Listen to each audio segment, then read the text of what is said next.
नमस्कार मंडळी, आज रक्षाबंधनच्या तुम्हाला हार्दिक हार्दिक हार्दिक शुभेच्छा।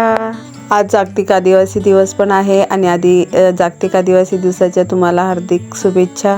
आज इथे आमच्या ग्राउंडमध्ये खूप छान पद्धतीने सगळे बांधव जमले होते आणि छान पद्धतीने आणि मला पण तिथे त्या कार्यक्रमाला जायचं होतं, पण माझं काही जमलं नाही म्हणून मला काही जाता आलं नाही, पण पाटील मात्र गेले तिथे कार्यक्रमासाठी। साडी कोणती नेसू कोणती नको असं मनात विचार चालूच होता आणि मग मी साडी बघायला गेली तर मला 2 वर्षापूर्वी दादाने घेतलेली साडी ती खूपच छान आहे, कलर विलर खूप सुंदर आहे, कारण की तो नेहमी आमच्या आवडीची आणि चॉईसचीच वस्तू घेत असतो आणि त्याच्यामुळे मी ती साडी नेसली आणि आज रक्षाबंधन पण आहे, मग ते मला खूपच छान वाटली।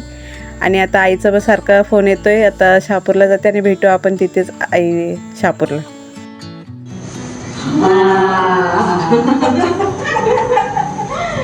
हॅपी रक्षाबंधन।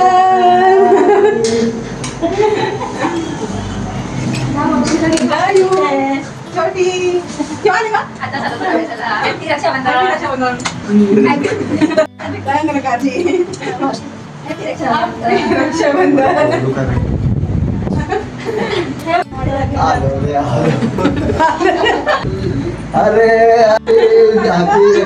छोटीशी पण भेटले आणि तेवढ्यात लगेच दादा बहिणी पण आले आणि त्यांना पण भेटली।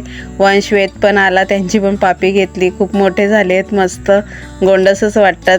मग इथे आई आणि वहिनी स्वयंपाकाला सुद्धा लागल्या होत्या, बेद होता त्यांचा बासवंदी आणि पुरी बटाट्याची भाजी करण्याचा। वहिनीने खूप सुंदर अशी बटाट्याची भाजी केली होती, झणझणीत। तेवढ्यात आईने मेंदूवडे पण तळून घेतले आणि छान गरम गरम मेंदूवडे दादा एकामागे एक चालूच होतं त्याचं खाणं आणि आमची एवढी मस्ती पण चालू होती, कारण की आम्ही तिघं भावंड एकत्रित खूप दिवसानंतर भेटलो होतो आणि खूप अशी मज्जा केली, मस्ती सुद्धा केली। मग आम्ही अशी छान पद्धतीने रक्षाबंधन सेलिब्रेशन केला। 1 वर्षानंतरच हा भाऊ बहिणीचा छान पद्धतीने सण येत असतो रक्षाबंधन।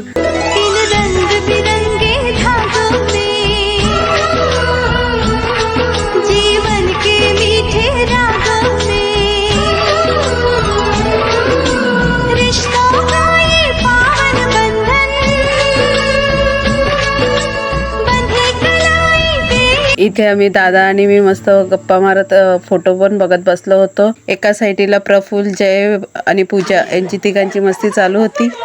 आमचा शेवटी गिफ्ट घ्यायला मुहूर्त लागला आणि मग दादाच्या मागे लागलोच होतो। दादा बोलतो आता चला लवकर जाऊन येऊ, त्याला नाईटला पण जायचं होतं। आणि छान असं मस्त आम्ही मंजिरीमध्ये गेलो आणि तिथे छानपैकी असे छान तिघींना आम्हाला ड्रेसेस वगैरे घेतले। बघतो तर काय घरी जाऊन तर वेद रडत बसला होता, तर त्याला आम्ही शांत करतो, तेवढ्यात घ्या तुम्ही मला सबस्क्राईब।